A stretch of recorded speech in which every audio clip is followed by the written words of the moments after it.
De vive voix. De vive voix. Histoire de solidarité. Solidarité. En Ille-et-Vilaine. Daisy dans vos bibliothèques.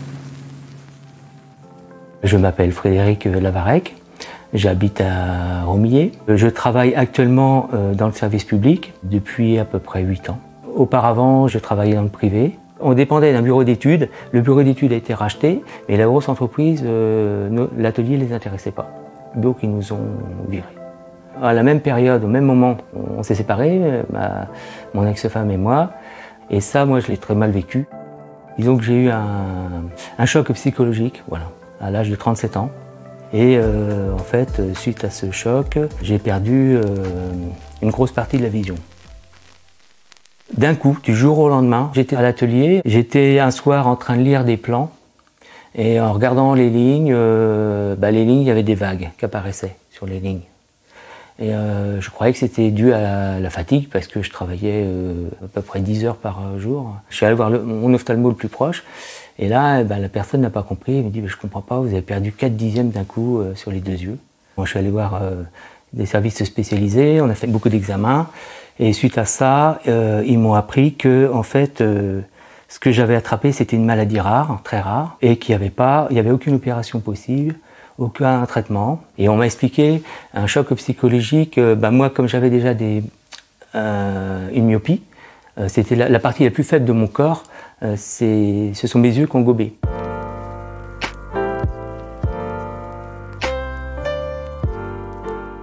Petit à petit, ma vue a continué à descendre et il a fallu à un moment donné que j'arrête de conduire parce que c'est dur de perdre de la vision, mais comme c'était progressif, on finit par s'adapter finalement quelque part. J'ai eu la chance, il y a 8 ans, de postuler pour la mairie. Donc j'ai postulé en tant que handicapé du coup, et j'ai tenu comme ça 5 ans, après à peu près 5 ans. Au bout d'un moment, le médecin du travail m'a dit monsieur, il va falloir faire un choix, ça va être le travail ou la vue, parce que si je continuais à travailler comme ça, j'allais perdre complètement la vue. Du coup, j'ai dit tant pis, moi je préfère conserver ma vue le plus longtemps possible, du moins ce qui reste. Et puis là, dans quelques mois, dans 1 ou 2 mois, je serai en retraite pour invalidité. Ce sera terminé pour moi le travail en fait. Et c'est très dur de se dire c'est fini tout ça.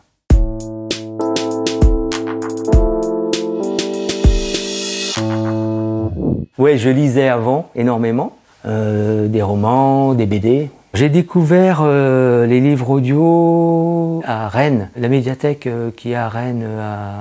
Les champs libres. Ouais, et c'est là en fait quand j'ai été reconnu handicapé, j'avais accès à cet endroit-là. C'est là que j'ai emprunté pas mal de livres audio. Et après, on a une petite bibliothèque à Romillet et c'est pareil, je pouvais emprunter des livres audio également. Et il y a eu Hérodoir, évidemment.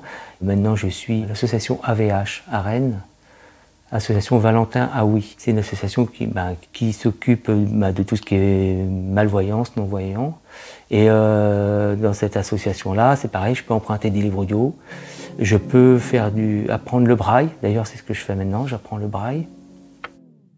Alors, l'association Valentin Aoui, je l'ai connue, j'ai un ami qui m'en a parlé il y a 4-5 ans, mais je ne souhaitais pas y aller tout de suite parce que j'étais dans le déni à un moment de temps par rapport à la maladie. Après, j'ai essayé de combattre cette maladie, c'était une grosse erreur. Et maintenant, je suis dans l'acceptation, mais ça demandait un temps, une dizaine d'années, quinzaine d'années pour en arriver là, à l'acceptation.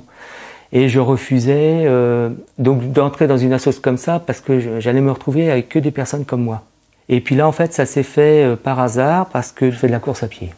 Et comme nous, dans le club, on organise aussi tous les ans une course qui s'appelle la Rote des Gobions. C'est une course qui se fait dans les chemins autour de Romillet. Chaque coureur, si vous voulez, paye son engagement et il y a 1 € qui est donné par coureur à une association. Et puis là, cette année, comme on s'est affilié à la Fédération Française Handisport, l'asso a dit, Fred, ce serait bien que cette année, on donne à une asso qui traite la malvoyance ou la non-voyance. Et du coup, moi j'en connais une qui est sur Rennes, ça s'appelle AVH. Du coup, je suis allé les voir, mais dans un autre contexte, par le biais de la course à pied. Donc je suis rentré, on va dire, par une autre porte.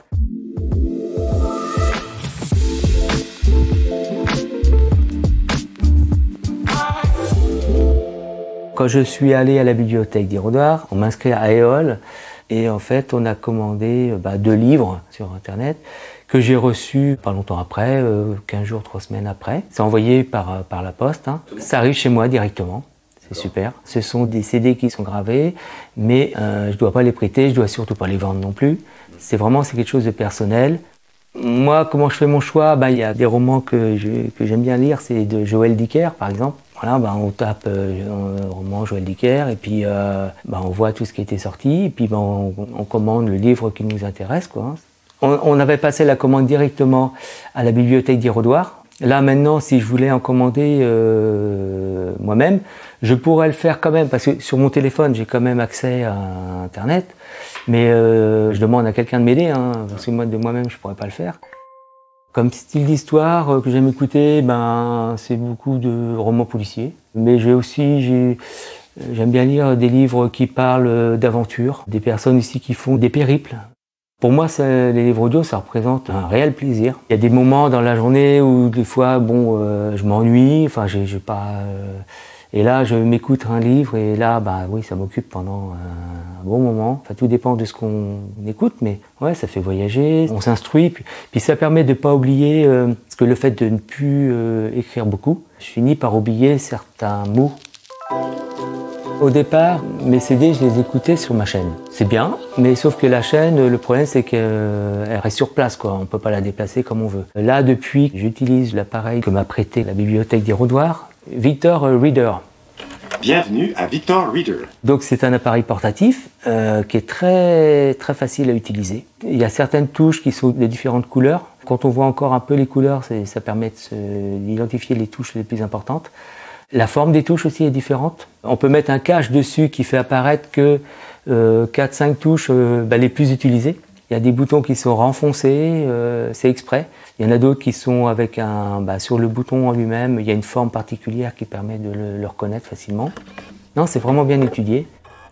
Les avantages de cet appareil-là par rapport à la chaîne, c'est qu'on peut l'amener n'importe où. Et au niveau de l'écoute d'un livre, l'avantage c'est qu'on peut soit avancer par chapitre, par fichier ou bien par phrase. Si on a loupé un chapitre ou si on veut réécouter un chapitre, c'est facile de revenir en arrière. On peut changer la hauteur de la voix. Ah oui, la vitesse de lecture aussi. On peut l'écouter avec un casque et autrement il y a un haut-parleur. Chien 51. Laurent Godet. Actes Sud. Transcrit et adapté pour la médiathèque de l'association Valentin AUI. Chapitre 1. Adamsberg, assis sur un rocher de la jetée du port, regardait les marins de Grimsey rentrer de la pêche quotidienne, amarrer, soulever les filets. Quand on lit, on s'imagine des scènes, on voit les personnages, on voit tout. Et je me suis dit qu'un livre audio, je sais pas si je vais avoir les mêmes sensations, voilà. Et en fait, si, c'est exactement pareil. Et puis quand je commence à lire écouter un livre audio, je peux l'écouter pendant facile 6 heures d'affilée. Quand je suis pris dans l'histoire, je lâche pas. Je suis vraiment plongé dans l'histoire. Et ça, c'est super. Vous souhaitez en savoir plus sur le dispositif DESI dans vos bibliothèques? Contactez la médiathèque départementale. Plus d'infos sur le site médiathèque.ille-et-vilaine.fr. De vive voix, le podcast du département d'Ille-et-Vilaine. À bientôt pour un nouvel épisode.